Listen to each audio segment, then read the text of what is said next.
कृपेने साधू संतांच्या आशीर्वादाने शांतीब्रह्म एकनाथ महाराज श्री क्षेत्र पैठण ते श्री क्षेत्र पंढरपूर पायी पालखी सोहळा भव्य दिव्य असा याच वर्षी शांतीब्रह्मनाथ महाराज चांदीच्या रथामध्ये बसून पंढरपूरच्या पांडुरंगाकडे हा पालखी सोहळा असणारा चालत आहे।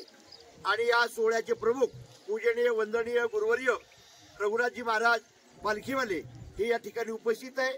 विश्व हिंदू परिषद देवगिरी प्रांत या प्रांताच्या वतीनं सालाबाद प्रमाणे याही वर्षी सर्व डॉक्टर मॅडम नर्स आणि सर्व असणारा स्टाफ आमचे आदरणीय बनगे सरांच्या प्रमुख मार्गदर्शनाखाली आणि आरोग्य सेवा या सोहळ्याची करत आहे।